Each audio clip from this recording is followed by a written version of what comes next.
السلام علیکم دوستوں، محترمہ فرزانہ اعجاز صاحبہ کے اردو کہکشاں چینل میں خوش آمدید۔ پیش ہے نئی کہانی، سچے واقعے پر مبنی چمتکار۔ سبسکرائب کرنا نہ بھولیں۔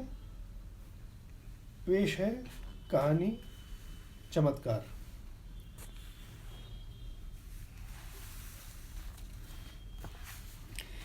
زندگی قدر سہل بھی نہیں تھی جتنے کہ زارا بنت نوفل نے سمجھ رکھی تھی۔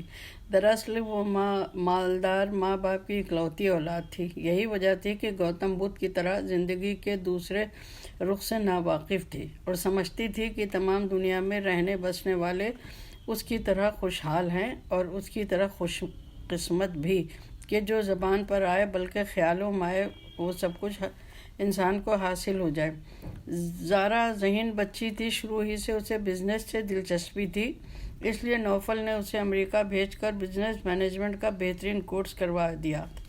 واپس آتے ہی اچھے سے لڑکے سے اس کی شادی بھی کرا دی گئی۔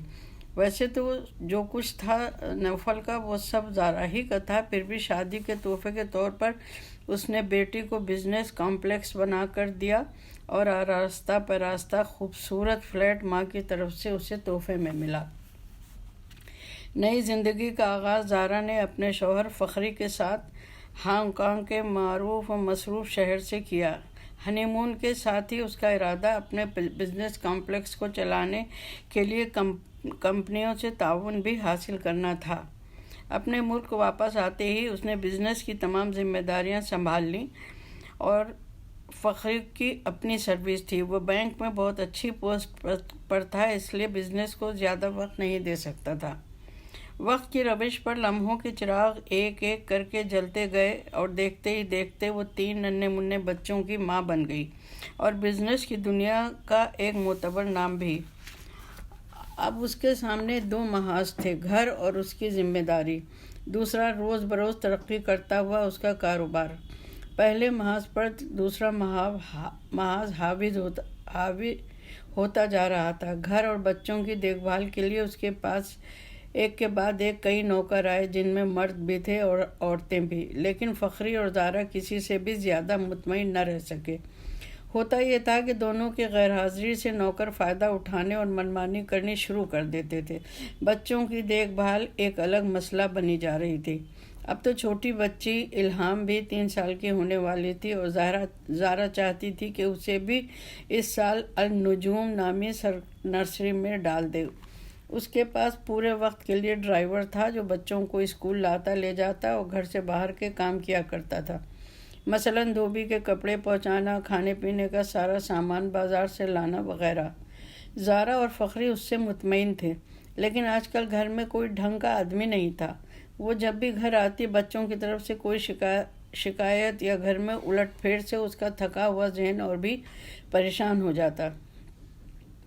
موجودہ نوکر کا کانٹریکٹ پورا ہونے کا وقت آیا تو زارا نے مقامی معروف اخبار میں ملازمہ کے لیے اشتہار دے دیا۔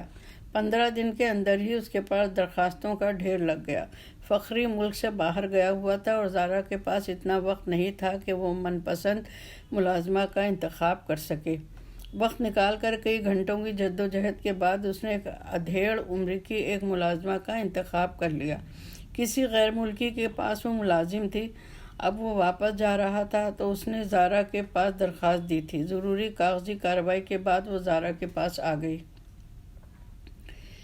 نئی ملازمہ کا نام پارا تھا۔ ایسا لگتا تھا جیسے واقعی اس کے بدن میں پارا بھرا ہوا ہے۔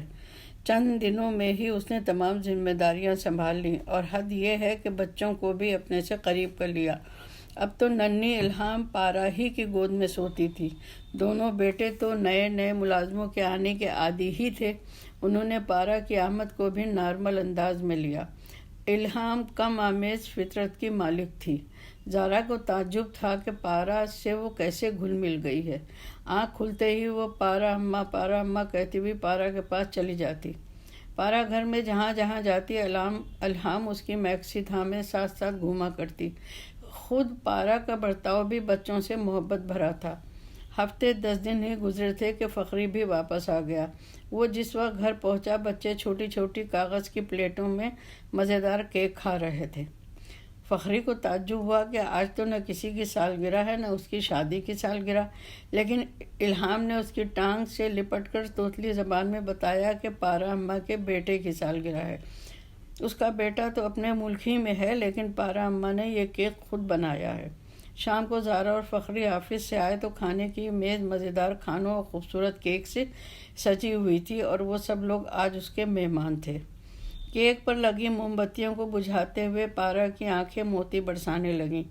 زارا اٹھی اور اس نے پارا کو گلے لگا لیا اور اسے بیٹے کے لیے 20 ریال دیے کہ وہ ہم سب کی طرف سے بچے کے لیے کچھ خرید لے۔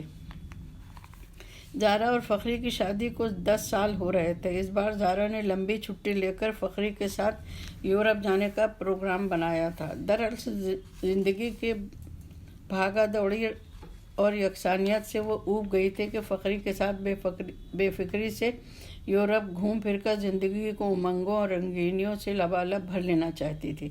مشکل یہ تھی کہ وہ دونوں کم ہی ایک ساتھ فارغ ہوتے تھے۔ اب جو موقع ملا تو بچوں کے اسکول اڑے آ گئے۔ وہ خود تعلیم یافتہ تھی اور تعلیم کی اہمیت کو سمجھتی تھی کہ گزر جانے والا وقت لوٹ کر نہیں آتا ہے۔ بچوں کی پڑھائی اگر صحیح وقت سے ہو پائے تو نہ صرف بچے بلکہ پورا معاشرہ فائدہ اٹھاتا ہے۔ اسی وجہ سے وہ بچوں کو ڈسٹرب نہیں کرنا چاہتی تھی۔ انہی باتوں میں الجھی تیز رفتار سے گاڑی چلاتے ہوئے گھر پہنچی تو روز سے زیادہ تھکی ہوئی اور خاموش لگ رہی تھی۔ پارا کے لیے غیر معمولی بات تھی۔ اس نے زارا کو ہمیشہ ہنستے مسکراتے گھر آتے دیکھا تھا۔ سو کافی پیش کرتے ہوئے پارا نے وجہ دریافت کی۔ پارا کو 2 سال پورے ہو رہے تھے اور وہ اپنے ملک چھٹی پر جانا چاہ رہی تھی تاکہ اپنے بیٹے کے ساتھ کرسمس منا سکے۔ اسی زمانے میں زارا اور فخری یورپ جانا چاہ رہے تھے۔ زارا نے پارا سے اپنی پریشانی بیان کر دی تو اس نے کہا، مالکن آپ گھوم آئیے، میں بعد میں چلی جاؤں گی۔ زارا کی آنکھوں میں تشکر کی تحریر واضح نظر آنے لگی۔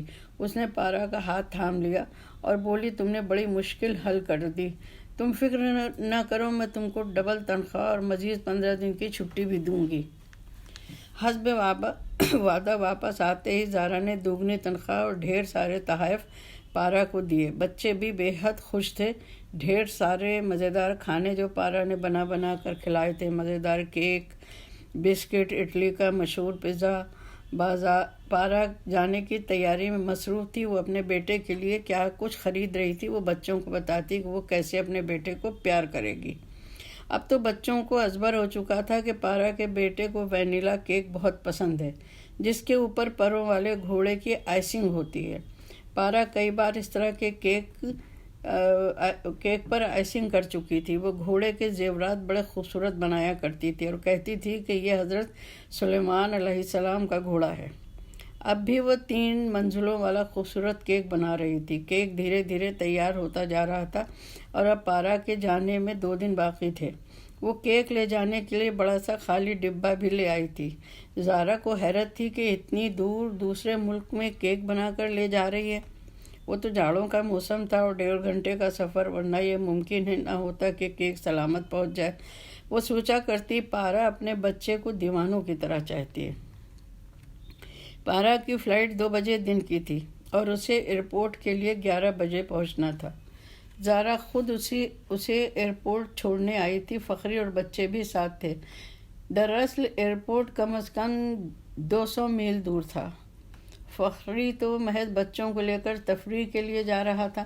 تمام کارروائیوں کے بعد خیال آیا کہ پارا وہ کیک کا ڈبہ تو گھر میں بھول آئی ہے۔ وہ سخت پریشان تھی اور بھوچکی ہو رہی تھی۔ وہ سب کا منہ دیکھ رہی تھی اور گڑگڑا کر فخری سے کہہ رہی تھی کہ وہ اس کا کیک لا دے۔ اس کی حالت سخت خراب تھی اور سب کو دکھ ہو رہا تھا۔ فخری نے کہا، وہ ابھی بازار سے اس سے بھی اچھا کیک لا کر دیتا ہے، لیکن پارا کا اصرار بڑھتا جا رہا تھا کہ وہ وہی اپنا والا کیک ساتھ لے کر جائے گی جسے اس نے اتنی محنت سے بنایا ہے۔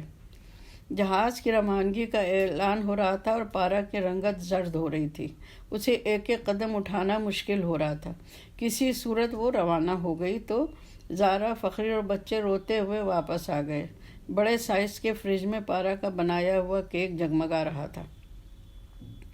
فخری کو دکھ ہوا، پھر بھی زارا اور بچوں کو بہلانے اور دھیان بٹانے کے لیے کھانے کے ساتھ وہ کیک بھی میز پر لے آیا۔ بچوں سے کہا چلو ہم سب پارا اس کے بیٹے کی سلامتی کے لیے کیک کاٹتے ہیں۔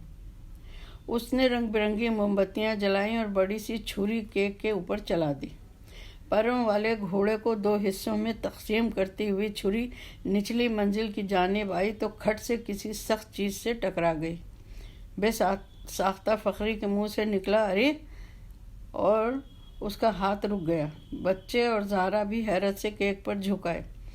2 حصوں میں الگ ہونے کے بعد کیک کے اندر سے المونیم میں لپٹا ہوا کچھ رکھا تھا۔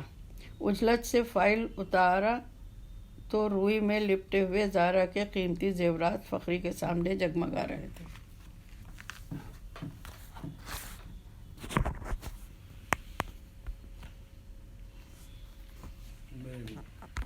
کتنے منٹ ہوا ہے؟